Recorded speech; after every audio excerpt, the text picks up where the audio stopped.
নমস্কার বন্ধুরা, আজকে আমি পেঁপে আলু দিয়ে দারুণ স্বাদের একটা রেসিপি আপনাদের সঙ্গে শেয়ার করব। সম্পূর্ণ নিরামিষ পেঁপে আলুর তরকারি তো আপনারা অনেক রকমভাবে বানিয়ে খেয়েছেন, কিন্তু একবার আমার মতো করে এইভাবে একবার পেঁপে আলুর তরকারি বানিয়ে দেখুন।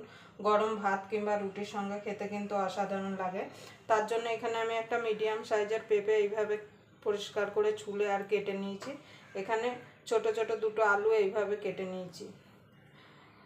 এবার প্রথমে পেঁপে আর আলুটা একটুখানি আমি ভাপ দিয়ে মানে একটুখানি সিদ্ধ করে নেব।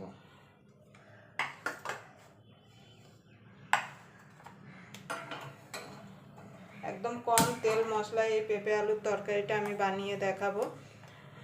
তার জন্য আপনারা পুরো ভিডিওটা দেখবেন, আশা করি আপনাদের ভালো লাগবে। যদি পেঁপে আলুর এই নিরামিষ রেসিপিটা আপনাদের ভালো লেগে থাকে তাহলে অবশ্যই একটা লাইক করে দেবেন, আর আমার চ্যানেলে নতুন বন্ধু হয়ে থাকলে অবশ্যই চ্যানেলটা সাবস্ক্রাইব করে আমার পাশেই থাকবেন, আর পাশের বেল আইকনটা অবশ্যই বাজিয়ে দেবেন আমি যখন কোনো নিত্য নতুন রেসিপি আপলোড করব সবার আগে পাওয়ার জন্য।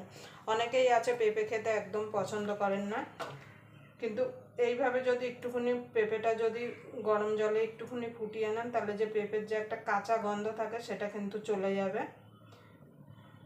এবার এটাকে আমি মিনিট দুয়েক মানে ফুটিয়ে নেব। দেখুন বন্ধুরা, পেঁপে আলুটা সিদ্ধ মানে আমি গরম জলে মিনিট দুয়েক ফুটিয়ে নিয়েছি। এবার নামিয়ে রাখবো। এবার একটা কড়াই বসিয়ে দেবো। এবার কড়াইটা গরম হওয়া পর্যন্ত অপেক্ষা করব।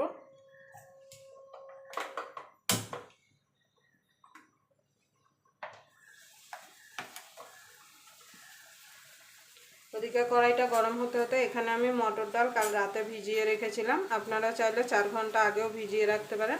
সেটাকে আমি মিক্সিতে দিয়ে বেটে নিয়েছি, আপনারা চাইলে শিলনোড়ায়ও বেটে নিতে পারেন। এবার এই মটর ডালের মধ্যে দিয়ে দেবো স্বাদ মতো নুন, একটুখানি হলুদ গুঁড়ো। ডালটা কিন্তু যখন আপনারা বাটবেন মিক্সিতে বেশি জল দেবেন না, তাহলে কিন্তু বড়াগুলো ভালো হবে না। এবার ভালো করে ফেটিয়ে নেব।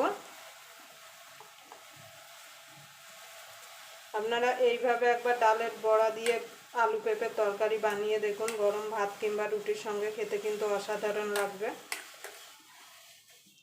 দেখুন আমি ভালো করে ফেটিয়ে নিয়েছি। এদিকে আমার কড়াইও গরম হয়ে গেছে, তেল দিয়ে দেবো।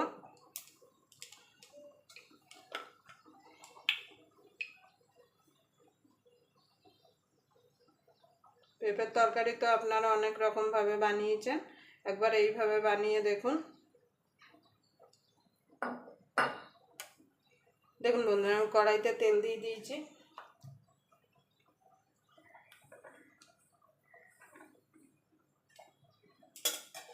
এদিকে তেলটা গরম হতে হতে আমি একটা মশলা রেডি করে নেব। দেখুন বন্ধুরা, একটা বাটি নিয়ে নিয়েছি। বাটির মধ্যে দিয়ে দেবো হলুদ গুঁড়ো, খুব বেশি দেবো না। ঝাল লঙ্কার গুঁড়ো, ঝালটা আপনাদের স্বাদ মতো দেবেন। জিরের গুঁড়ো 1.5 চামচ মতো,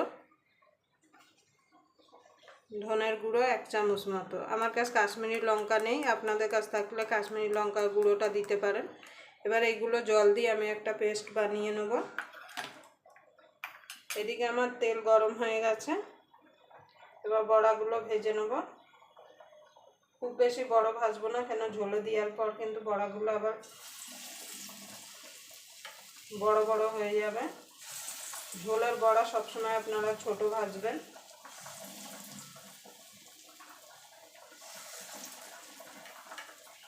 এইভাবে সব বড়াগুলো আমি দিয়ে দেবো। দেখুন বন্ধুরা, বড়াগুলো ভাজা হয়ে গেছে, আমি একটু একটু করে লাল লাল করে ভেজে নিয়েছি। এবার তুলে নেব। এইভাবে আমি বাকি বড়াগুলো ভেজে নেব। আপনারা চাইলে কিন্তু ডালের সঙ্গে এইভাবে বড়া ভাজা খেতে পারেন। এরকম বড়া ভাজা কিন্তু গরম ভাত ঘি আর সঙ্গে খেতে কিন্তু অসাধারণ লাগে, একবার বানিয়ে খেয়ে দেখবেন। এবার বাকিগুলো এইভাবে ভেজে নেব। দেখুন বন্ধুরা, ডালের বড়িগুলো আমি সব ভেজে তুলে নিয়েছি। এই তেলে আমি পেঁপে আলুটা ভেজে তুলে নেব।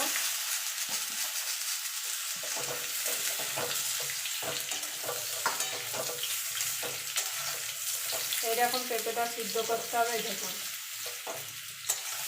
এবার পেঁপেটা আলুটা একটুখানি ভেজে নেব।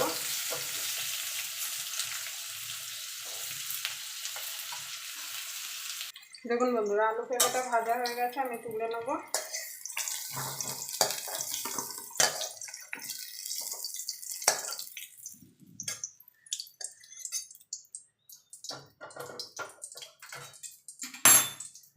এই তেলের মধ্যে আর একটু তেল দিয়ে দেবো।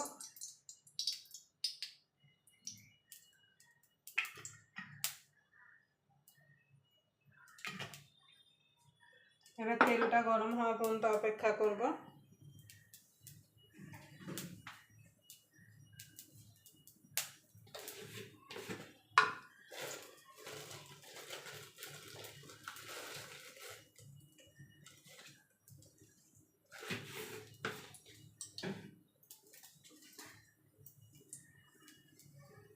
দেখুন বন্ধু তেলটা গরম হয়ে গেছে, দিয়ে দেবো দুটো তেজপাতা,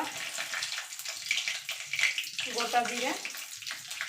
এবার ফোড়নটা একটুখানি ভাজা ভাজা করে নেব।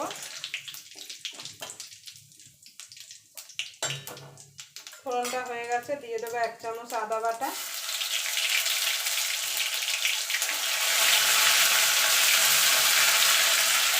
সামান্য একটুখানি নুন দিয়ে দেবো যাতে আদাটা শুকতে গায়ে না আসে, মানে তেলটা শুকতে গায়ে না আসে। একটুখানি নাড়াচাড়া করে নেব। এখানে যে মশলাটা গুলে রেখেছিলাম সেটা দিয়ে দেবো।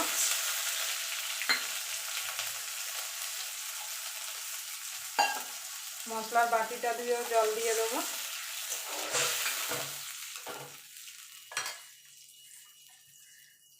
স্বাদ মতো নুন দিয়ে দেবো।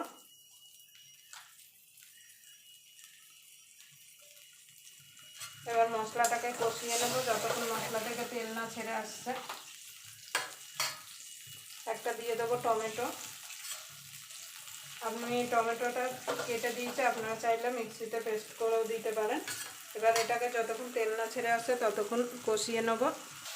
দেখুন বন্ধুরা মশলা থেকে তেল ছেড়ে দিয়েছে, তার মানে আমার মশলাটা কষানো হয়ে গেছে। এবার দিয়ে দেবো পেঁপে আলুটা, দিয়ে ভালো করে কষিয়ে নেব মশলার সঙ্গে, যাতে পেঁপে আলুর মধ্যে সব মশলাগুলো ঢুকে যেতে পারে।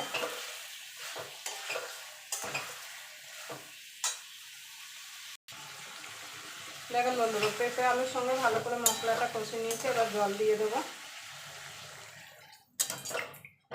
আপনারা যেমন ঝোল রাখবেন সেই বুঝে জল দেবেন, কিন্তু জলটা একটু বেশি দিতে হবে যেহেতু এখানে ডালের বড়ি আছে। দেখুন বন্ধুরা আমি এখানে জল দিয়ে দিয়েছি। এবার এটাকে আমি ঢাকা দিয়ে ফুটতে দেবো। ফুটে উঠলে তারপর ডালের বড়িগুলো দিয়ে দেবো। দেখুন বন্ধুরা ঝোলটা ফুটে গেছে, এবার ডালের বড়িটা দিয়ে দেবো। দেখুন পেঁপে আলু সব আমার সিদ্ধ হয়ে গেছে। দেখুন আমি এখানে চিনি দিয়েছিলাম, সেটা আপনাদের দেখাতে পারিনি।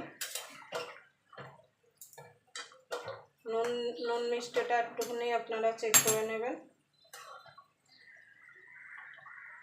এবার এটাকে মিনিট খানিক ফুটতে দেবো। খুব বেশি বড়ি দিয়ে ঝোলে ফোটাবেন না, তাহলে কিন্তু বড়িগুলো লেদলেদে টাইপের হয়ে যাবে, তখন খেতে ভালো লাগবে না।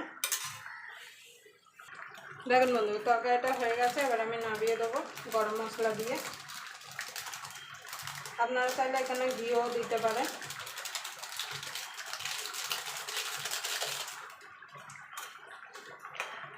এখন হয়ে গেছে, এবার আমি নামিয়ে দেবো। আবার আপনাদের সঙ্গে কোনো নতুন রেসিপি নিয়ে দেখা হবে। ততক্ষণ পর্যন্ত আপনারা ভালো থাকবেন, সুস্থ থাকবেন।